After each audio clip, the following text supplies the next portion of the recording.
So a 14-2 run, bridging the two quarters for the Aces. Boston is tangled up. Jump ball is the call. I mean, when you reach around from behind to tie somebody up, that doesn't usually get you a jump ball. I mean, I don't know how. Watch this play right here. Look. They're going to call jump ball from behind? Look at Asia Wilson's like looking at the ref. Aliyah Boston's like, you got to be kidding me. When a game feels rigged, real teams dig deeper. That's exactly what the Indiana Fever did when it looked like the officials were handing the win to the Las Vegas Aces. The whistle seemed oddly one-sided, with calls constantly favoring A.J. Wilson, and head coach Stephanie White's furious response said it all. But instead of folding, the Fever responded with fire. They refused to be victims of bias officiating.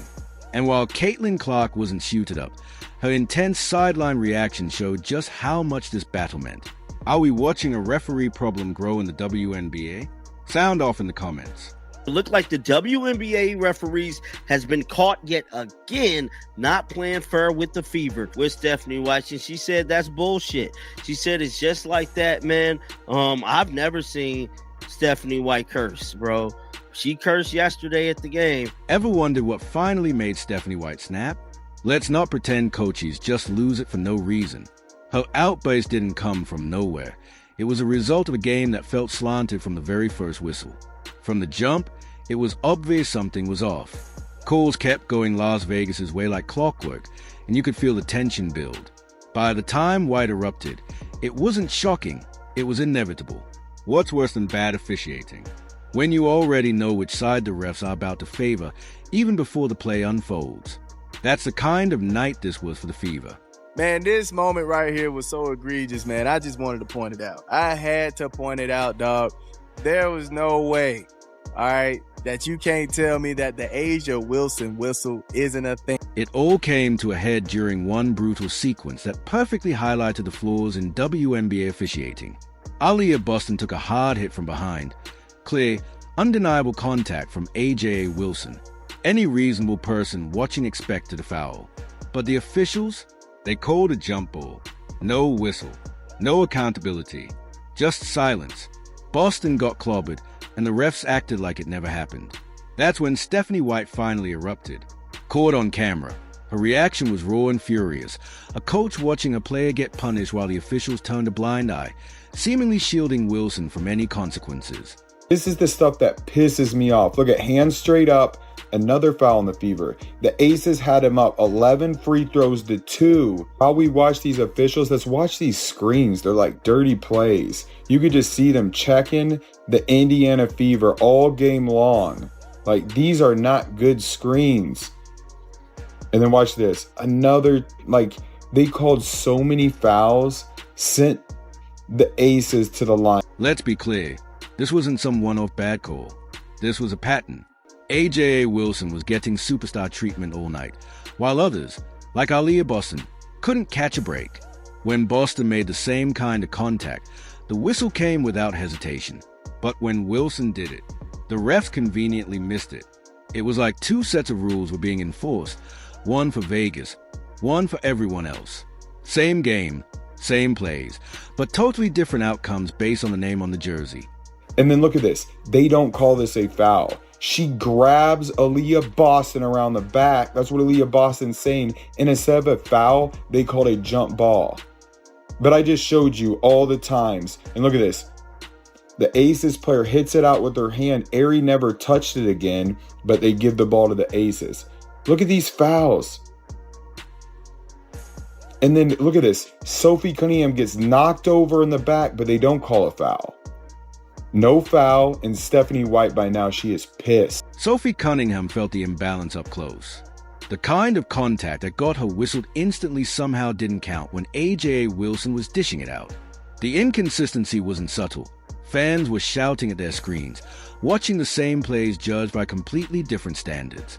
Aliyah Boston got the same treatment. Every move she made that mirrored Wilson drew a foul, while Wilson got free rein. It wasn't just bias, it was a pattern. One player seemed to play above the rules, while others were penalized just for playing hard. Stuff the WNBA ignores, then makes foul calls like this on Sophie Cunningham beyond comical. Caitlin will shoot 50 free throws a game if she got this whistle. Now, we know Caitlin Clark has not been seeing a promising whistle from the WNBA referees. And I'm telling you right now, it don't look like she will, man. This wasn't random. It felt orchestrated, like the officiating was tilted to help the Aces stay in the game. While the Fever were clearly the better team on the floor, the refs kept injecting Vegas back into the fight. It stopped looking like basketball and started feeling like a scripted show, with calls that made no sense unless you believed the fix was in. Just look at the free throw numbers. Vegas had 17 trips to the line, Indiana only 12, even though the Fever were the ones attacking the rim all night. Those extra chances weren't earned. They were handed over by officials determined to keep things close. But here's what they didn't expect. Indiana wasn't going to fold. They pushed back, played through it, and showed the kind of fire that bad calls can't kill. Aaliyah Boston was so confused. Look at her. Aaliyah Boston was pissed. She's like, huh? Man, look, the Asia Wilson whistle, dog. Unmatched.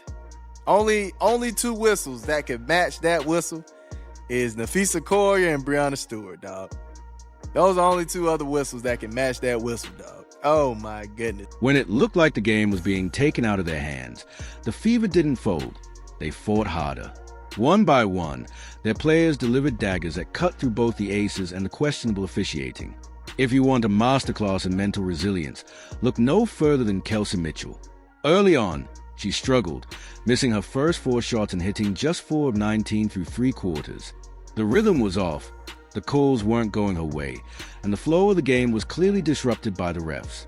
Most players would have lost confidence. Mitchell, she came alive when it counted. In the final quarter, she dropped 9 points on 4 of 5 shooting and buried the go-ahead 3 that gave Indiana control, a lead they never gave back. That's how you silence the noise. Handoff, Cunningham too strong. Mitchell able to save the day. And it's Mitchell going right to the rim. Beats the shot clock and lays it in. Mitchell to the rescue. Sessions very disruptive, causing all kinds of havoc, late shot clock situations. And then Kelsey Mitchell.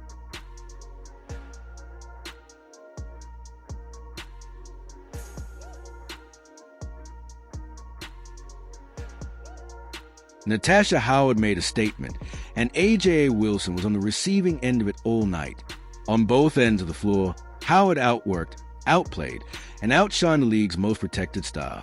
She racked up a 6 double-double with 18 points on an efficient 6-4-9 shooting and pulled down 13 rebounds, dominating every matchup.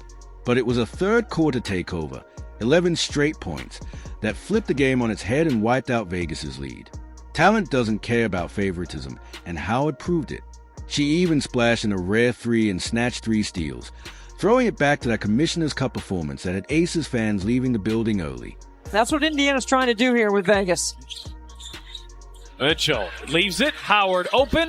Knocks down a 3. Here's McDonald. Jitterbug into the paint. Howard aggressive attack. Left hand. Got it to go. And a foul. When she gets the basketball in space and she's got a one-on-one, Natasha Howard has a lot to do. In her last 6 games from the three-point line.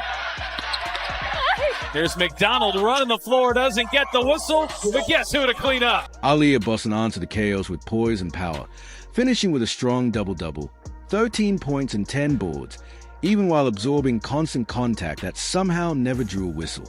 The officiating didn't break her, it forced her to evolve. Boston stepped out with confidence, knocking down shot from range that stretched Vegas's defense thin and opened up the floor. When the refs ignore the fouls, you find other ways to make them pay. And Boston did exactly that.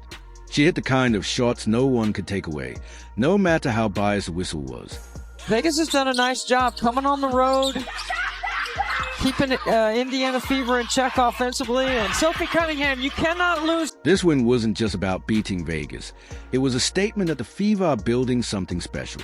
Despite lopsided officiating and every obstacle thrown their way, Indiana showed they're crafting a championship mindset built on grit, unity, and resilience. With a 13-12 record in the season series now in their favor, they've locked in a key tiebreaker for the playoffs. This team doesn't flinch under pressure, they rise. And when Caitlin Clark rejoins this evolved, battle-tested roster, with Cunningham drilling threes and Mitchell stepping up in the clutch, the lead better be ready. Indiana isn't coming quietly. They are coming for everything. Drop your thoughts on the refs in the comments, and don't forget to subscribe, and hit that bell so you never miss a moment of this Fever takeover.